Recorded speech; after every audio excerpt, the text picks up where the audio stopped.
اور اس زندگی سے پہلے ہم ہزاروں سال تک روح کی کیفیت میں رہے، پھر یہ دنیا کی زندگی ملی، پھر قبر کی زندگی، ہزاروں سال ہمیں قبر میں رہنا ہے، پھر حشر کا 50,000 سال کا دن ہے، پھر میزان عدل ہے، اور پھر اچھوں کو جنت اور بروں کو جہنم۔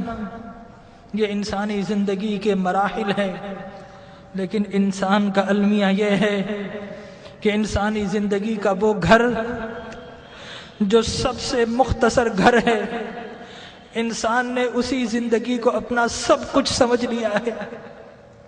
ہم اس زندگی کے لیے گھر چھوڑنا پڑے تو گھر چھوڑتے ہیں، شہر چھوڑنا پڑے تو شہر چھوڑ دیتے ہیں، وطن چھوڑنا پڑے تو وطن چھوڑ دیتے ہیں، والدین کو چھوڑ دیتے ہیں، اولاد کو چھوڑ دیتے ہیں کہ یہ زندگی اچھی ہو جائے۔ ڈاکٹر کہے کہ تمہارا جسم بیمار ہے، فلاں چیز چھوڑ دو، تو ہم وہ چھوڑ دیتے ہیں، حتیٰ کہ کھانا اور پینا بھی چھوڑ دیتے ہیں۔ لیکن میرے بھائیوں، اپنے دل پر ہاتھ رکھ کر بتاؤ کہ کبھی اللہ اور اس کے رسول کے لیے کچھ چھوڑا ہے؟ اللہ نے کہا کہ برے اعمال چھوڑ دو، تو ہم نے اللہ کے لیے کبھی برے اعمال چھوڑے ہیں؟ اس کے رسول کی محبت کی خاطر کچھ چھوڑا ہے؟ ارے فقط ایک آنکھ جانے کا خطرہ ہو تو ہم ڈاکٹر کے پاس ساری جمع پونجی دے دیتے ہیں، ڈاکٹر کو پیش کر دیتے ہیں، اور وہ رب کہ جس نے بغیر کچھ لیے آنکھ دی، ناک دیا، کان دیے، جسم و جان دیے، گھر بار دیے، عزت و آبرو دی، جس نے مال و دولت دیا، کیا ہم نے اس رب کی بارگاہ میں کبھی کچھ پیش کیا ہے؟ اپنے دل پر ہاتھ رکھ کر بتائیے، کبھی رات نیند کو قربان کر کے کبھی اس رب کی بارگاہ میں کچھ سجدے پیش کیے ہیں؟ کبھی اس رب کی خاطر آنسو بہائے ہیں؟ ارے اس دنیا کو سب کچھ سمجھنے والوں، اس دنیا کو بڑا ہم سجاتے ہیں، گھر میں رنگ و روغن کرتے ہیں، فانوس لگاتے ہیں، وائٹ واش کرتے ہیں، قیمتی گدے اور قیمتی سامان سے اپنی زندگی کو آرام پہنچاتے ہیں، لیکن یاد رکھیے کہ یہ زندگی 60-70 سال کی زندگی ہے۔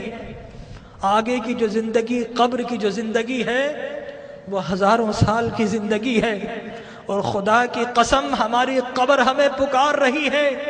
یہ ہم ہی نکمے ہیں، نہیں سنتے، ہماری قبر کہہ رہی ہے کہ لوگوں میں بھی تو تمہارا گھر ہوں، لوگوں میرے پاس بھی تم کو آنا ہے۔ اے دنیا کے گھروں کو سجانے والوں، کبھی میری سجاوٹ کا بھی انتظام کیا ہے؟ اگر نہیں کیا تو یاد رکھو کہ میں اندھیرا گھر ہوں، میرے پاس روشنی نہیں ہے، میرے پاس آؤ تو روشنی کا انتظام کر کے آنا، میرے پاس آؤ تو چراغ لے کر آنا۔ ارے میں تو لوگوں کی پسلیوں کو بھیج دیتی ہوں، میرے پاس تو ڈسنے والے سانپ اور بچھو ہیں، میرے پاس تو اندھیرے ہیں۔ ہماری قبر پکار رہی ہے کہ لوگوں میرے پاس تو سنگریزے ہیں، میرے پاس تو تعفن ہے، پیپ ہے، پس ہے، میرے پاس آؤ تو انتظام کر کے آنا۔ خالی ہاتھ آئے تو پھر بڑا پچھتاؤ گے، میرے پاس آؤ تو ایک اعمال کا دیا ہاتھ میں لے کر آنا۔ لیکن ہمارا المیہ یہ ہے کہ ہم قبر کی پکار سننے کو تیار نہیں ہیں۔ جو بڑے ہیں وہ اپنے کاروبار میں مست ہے، جو جوان ہیں اپنی جوانی کی مستی میں مست ہیں، اس دنیا کی رنگینیوں میں مست ہیں، اور جو چھوٹے ہیں انہیں کوئی بتانے والا ہی نہیں ہے کہ اس دنیا کے بعد ایک اور دنیا بھی ہے، اس زندگی کے بعد ایک اور زندگی بھی ہے۔ بتائیے، اگر آپ سے کوئی کہے کہ دیوار کے پیچھے کوئی گن لے کر کھڑا ہے تو آپ جائیں گے؟ اگر کوئی کہے آپ سے کہ اس جہاز میں مت بیٹھو، یہ کریش ہونے والا ہے، آپ کبھی نہیں بیٹھیں گے، الٹ ہو جائیں گے۔ تو وہ موت کہ جس کا کوئی انکار نہیں کر سکتا، کیا ہمیں اس موت کے لیے الٹ نہیں ہونا چاہیے؟ ہمارے نبی نے بتایا کہ لوگوں، جو کچھ میں جانتا ہوں اگر تمہیں معلوم ہو جائے تو تم ہنسنا چھوڑ دو، تم رونا شروع کر دو، ہنسنا چھوڑ دو۔ لوگوں، جو کچھ میں دیکھ رہا ہوں اگر تم دیکھ لو تو تم شہروں کو چھوڑ دو اور جنگلوں میں دوڑ پڑو۔ تو آج کی رات ہمیں اپنے رب کو منانا ہے۔ ہم بہت ہنس لیے ہیں، آج کی رات تو کچھ آنسو بہا لیجئے، اپنے رب کو منا لیجئے۔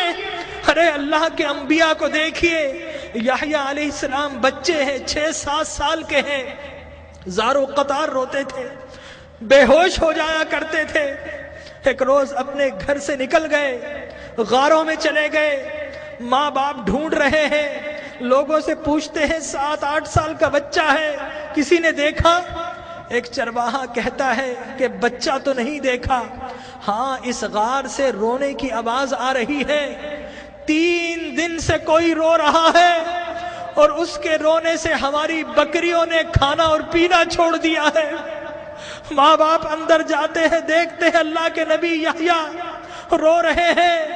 ماں کہتی ہے کہ بیٹا اب تو چلو، اب تو رونا بند کر دو۔